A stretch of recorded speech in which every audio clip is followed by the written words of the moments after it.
आप जैसे कि हमारा सिलसिला चल रहा था सदक़ात की फजीलत। तो रमज़ान क्योंकि आ रहा है, तो रमज़ान के अंदर आम सदक़े से कई गुना ज़्यादा अजर मिलता है, इसलिए स्पेशली इस रमज़ान के अंदर हमें ज़्यादा से ज़्यादा सदक़ात का एहतमाम करना चाहिए। अल्लाह के रसूल सल्लल्लाहु अलैहि वसल्लम ने हमें मुख्तलिफ़ हदीस में बताया है कि अल्लाह के रसूल सल्लल्लाहु अलैहि वसल्लम एक हदीस में फरमाते हैं कि अपनी बीमारियों का इलाज सदक़े से किया करो।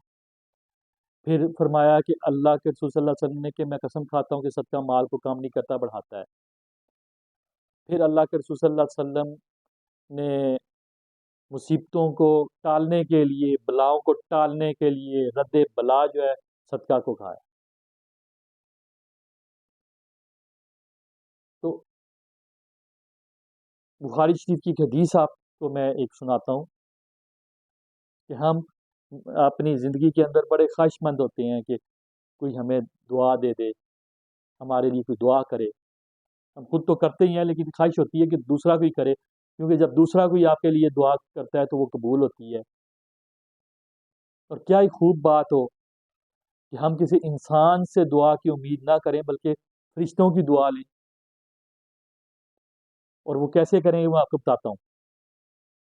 पहले ये बता दूं कि अल्लाह के रसूल सल्लल्लाहु अलैहि वसल्लम ने फरमाया कि फरिश्ते अल्लाह ने अपनी इबादत के लिए, अपनी पाकी बयान करने के लिए बनाए हैं। उनकी कोई ज़रूरत नहीं है, ना ही वो अल्लाह रब्बुल इज़्ज़त से कोई सवाल करते हैं। फिर फरमाया कि फरिश्ते जब भी सवाल करते हैं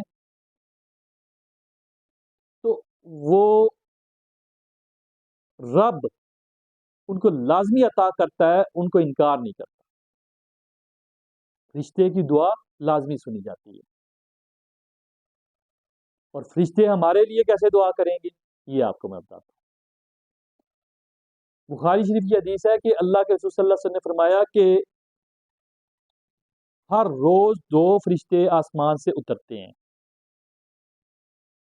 और लोगों के लिए वो दुआ करते हैं कि या अल्लाह, इस शख्स ने तेरे रास्ते में खर्च किया, सदका किया, या अल्लाह इसको गनी कर दे, इसको माला माल कर दे, इसकी बलाओं को टाल दे। अब बलाएं टालना क्या है? कुछ भी हो सकता है। वो बला आपके ऊपर जिस्मानी हो सकती है, वो आपके ऊपर रूहानी हो सकती है, वो बला आपके ऊपर ज़हनी टेंशन की सूरत में हो सकती है, वो बला आपकी औलाद की नाफरमानी की हो सकती है, वो बला आपके रिज़्क की तंगी की हो सकती है, वो आपके फाइनेंस की कमी की हो सकती है, कोई बला हो सकती है। हर किस्म की बला को अगर टालना है तो सदके से टाल।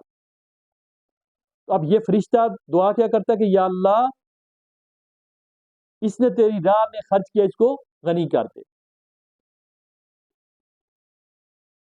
और दूसरा फरिश्ता जो दुआ करता है वो क्या करता है, या अल्लाह, फलां शख्स ने तेरे रास्ते में खर्चने से बुखल किया है, उसने सदका नहीं किया, तेरे दिए हुए में से उसने खर्च नहीं किया, इसको बर्बाद कर दे, इसके माल को तल्फ कर दे, इसके माल को बर्बाद कर दे।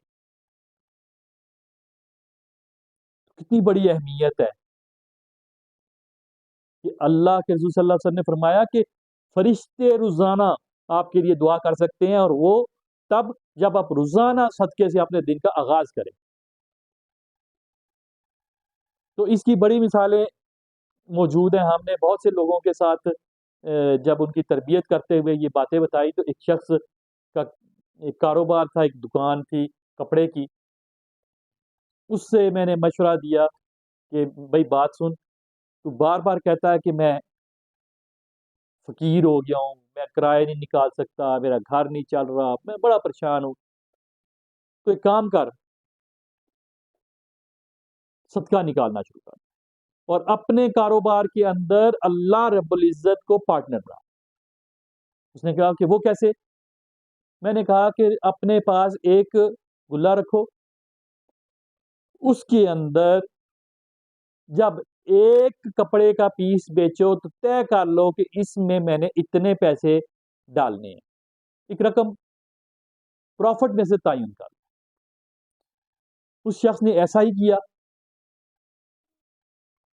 कुछ माह के बाद जब मेरी मुलाकात होती है तो बड़ा ही खुश, कहता है जी आपके मशवरे ने मुझे बड़ा फ़ायदा दिया। मैंने कहा क्या हुआ? कहने लगा कि आपने जब मशवरा दिया तो मैंने क्या किया कि मैंने पैसे जमा करने शुरू कर दिए, और जब 1 महीने के इकट्ठे होते तो मैं मुख्तलिफ फैमिलीज़ को जो मुस्तहिक थीं, जो बेवा, यतीम, उनको मैंने जाकर राशन उनका उठा लिया, और उनके माहाना अखराजात मैंने अपनी जेब से देना शुरू कर दिए उस पैसे से।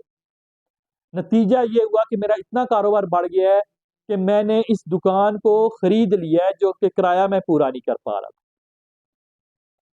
तो ये तो प्रैक्टिकल जो हमारे सामने एक मिसाल थी, वो आपके सामने रख दी। तो अल्लाह के रसूल सल्लल्लाहु अलैहि वसल्लम ने जब हमें बता दिया ना कि सदका माल को बढ़ाता है, तो हमें इस बात पे बिलीव करके अपनी गुर्बत से निजात हासिल करने के लिए हमें सदक़े की तरफ जाना चाहिए। अल्लाह से दुआ है अल्लाह ताला हमें अमल करने की तौफीक अता फरमाए।